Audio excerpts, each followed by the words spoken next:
भी जो होते हैं ना, वो शिष्य का सदैव हित चाहते, अहित नहीं चाहते।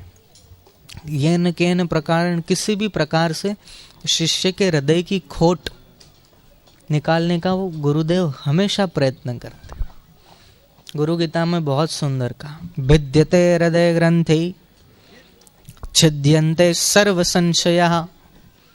गुरु जी क्या करते हैं? बोले हृदय ग्रंथि का भेदन करते हैं। छिद्यन्ते सर्व संशय, सारे संशयों को छिन्न भिन्न कर देते हैं, आवागमन का डोरा काट देते हैं और शिष्य को परमानंद की प्राप्ति कराते हैं। तो चिंतामणिर लोक सुखम सुरद्रुह स्वर्ग संपदम। यो कल्पवृक्ष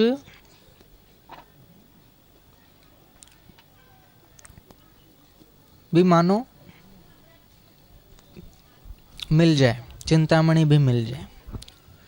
प्रयच्छति गुरु प्रीतो, लेकिन जो गुरु का प्यारा भक्त होता है वो कौन से पद को प्राप्त करता है? बोले वैकुंठम योगी दुर्लभम। जो योगियों को भी दुर्लभ है, वैकुंठ, मुक्ति, आत्मज्ञान का रस, वो परमात्मा तत्व, उस तत्व का साक्षात्कार गुरु कराते हैं, जो योगियों को भी दुर्लभ है।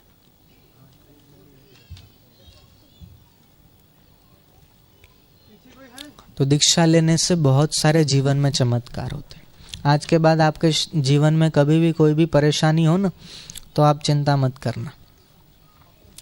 आपके सामने जो भी कोई समस्या हो, कोई प्रश्न हो आपका, आप उस प्रश्न को रात को घी का दीपक जलाओ, गुरुदेव के श्री चित्र के सामने शांत होकर बैठ जाओ, कमरा बंद कर लो और जो कुछ भी कहना है गुरुदेव के सामने वो बात रख दो। ये समस्या है, ये सवाल है, हम इसमें से नहीं निकल पा रहे, नहीं रास्ता समझ में आ रहा, गुरुदेव आपकी कृपा हो जाए तो मैं इस समस्या से बाहर निकल सकूं। जो हमारे हित में हो वो हमारे चित्त में प्रेरणा करो गुरुदेव, और कैसे भी करके हमारे हित में कोई भी समझौता या समाधान करो। आपके चरणों में प्रार्थना है। ऐसा प्रेम से प्रार्थना करके शांत होकर गुरुदेव का चिंतन करते हुए सो जाओ।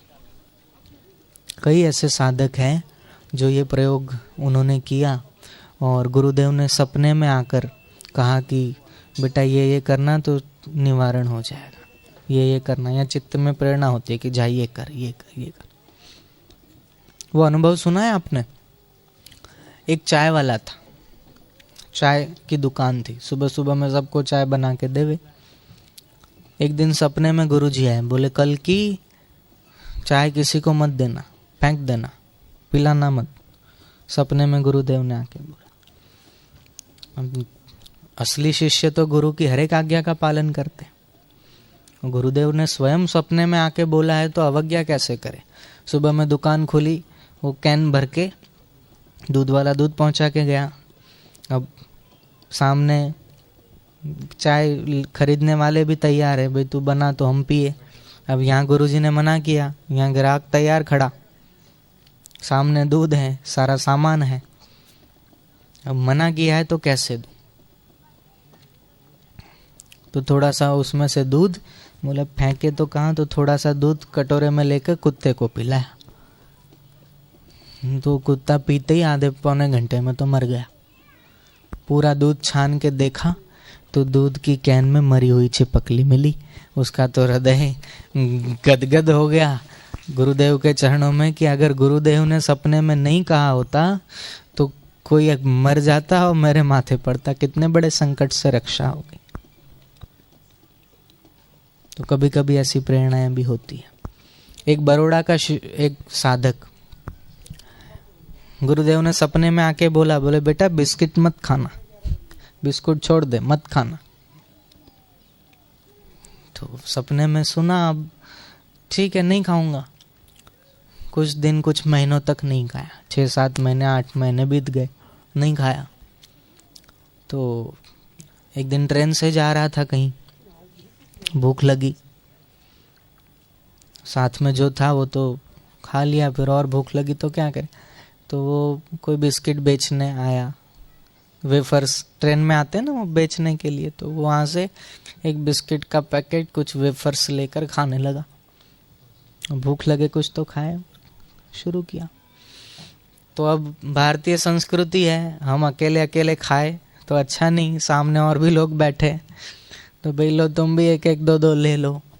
तो सामने जो 2-4 लोग बैठे थे उनको भी वो बिस्किट दी, तो प्रेम से दिया, तो सामने वाले ने भी कहा कि आपने दिया है तो हमारे पास भी रखे, आप भी खाओ। तो सामने जो बैठा था उसने झोले में से बिस्किट निकाल के इसको दिया। अब वो बदमाश थे, बिस्किट में कुछ बेहोशी की दवाई थी, उसको खिलाया। अब इसने तो बेचारे ने सीधा खरीदा और फिर उसको दिया, और सामने बैठा हुआ था उसने झोली में से निकाल के दिया। वो बिस्कुट खा के बेहोश हो गया, उसका 30-40 हज़ार का सामान उठा के ले भाग। फिर पछतावा हुआ कि अरे गुरुजी ने कहा था, हमने नहीं माना, अवज्ञा की, तो ये नुकसान हुआ हमारा। 8-9 महीने हो गए थे उसने नहीं खाया बिस्किट, लेकिन फिर भी आखिरी में रह गया। तो 8-9 महीने पहले जो घटना होने वाली थी उसकी प्रेरणा गुरुदेव ने पहले ही दे दी, लेकिन सावधानी नहीं रही। तो जो सपने में संकेत हो, ऐसा कुछ हो, तो उसको तत्परता से पालन करना चाहिए, तो शिष्य के लिए बहुत अच्छा होता है।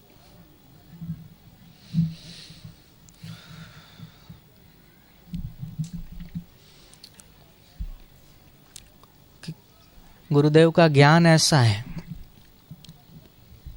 जिसको समझने के लिए बहुत साधना चाहिए, बहुत उपासना चाहिए, बहुत सारी पुण्य ही चाहिए, बहुत बड़ी लगन और बहुत बड़ी तत्परता चाहिए, तो हम उनको समझ सकते। किसी से उनकी मंजिल का पता पाया नहीं जाता, जहाँ ये है फरिश्तों से वहाँ जाया नहीं जाता। बड़े बड़े विद्वान भी उस परम तत्व को नहीं जान पाते। शास्त्रों का ज्ञान तो होता है, लेकिन अनुभवात्मक ज्ञान नहीं होता। भगवान की पहचान शास्त्रों से होती है, और शास्त्र का अनुभवात्मक ज्ञान है वो गुरुदेव से होता है।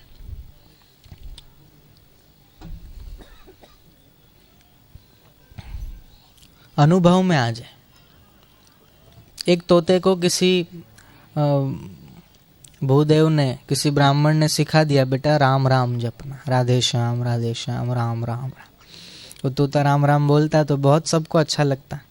वो तोते को भी आदत हो गई, वो भी राम राम राम राम, दिन भर में जब भी मन पड़े राम राम जपे।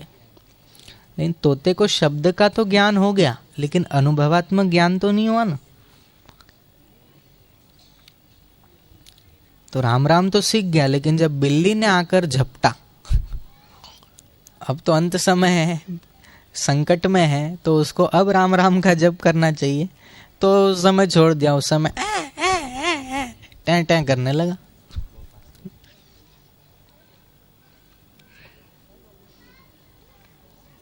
तो ऐसा ज्ञान किस काम का जो अंत समय में साथ न दे। तो जो अनुभवात्मक ज्ञान है वो अंत समय में साथ देता है।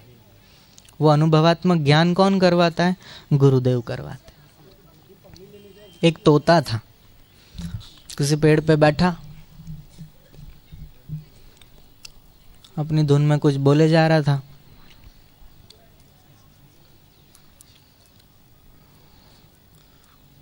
एक सब्जी वाला निकला वहां से, एक ब्राह्मण निकला, एक पहलवान निकला, तीनों निकले। तो तीनों ने अपने अपने अर्थ लगाए।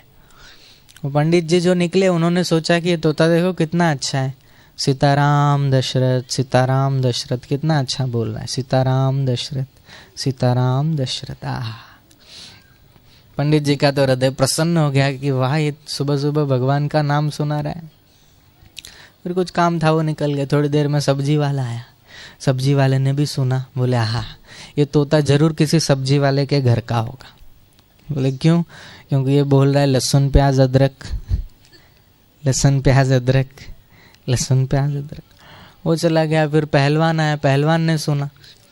पहलवान बोला कि ये तो किसी पहलवान के घर का है, अखाड़े का तोता है किसी, क्योंकि ये बोल रहा है दंड बैठक कसरत, दंड बैठक कसरत। अब पंडित जी गुजरे तो उन्होंने सोचा ये बोल रहा है सीताराम दशरथ, सब्जी वाले की राजसी मती, तो उसने सोचा कि ये लहसुन प्याज अदरक। और पहलवान सोचता है तामसी बुद्धि का, बोले दंड बैठक कसरत। अब वो तोता बोल क्या रहा है वो तीनों में से किसी को नहीं पता, सबने अपने अपने अर्थ ले लिए। उसी प्रकार शास्त्र को हम पढ़कर अपने दिमाग से कोई अर्थ निकाल ले और उसकी व्याख्या कर दे, वो वस्तु अलग होती है। लेकिन गुरुदेव के श्रीमुख से जो ज्ञान की बातें हम सुनते हैं, जो उपदेश सुनते हैं, वो अनुभवात्मक होते हैं, सुना सुनाया नहीं। कबीर जी के पास बहुत भीड़ होने लगी तो किसी वहां के ब्राह्मण उनसे बहुत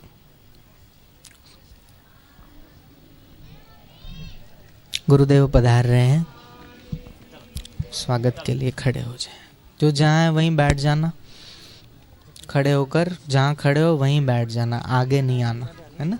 मोबाइल फोन भी स्विच ऑफ रखना। हरि ओम हरि ओम हरि ओम हरि ओम।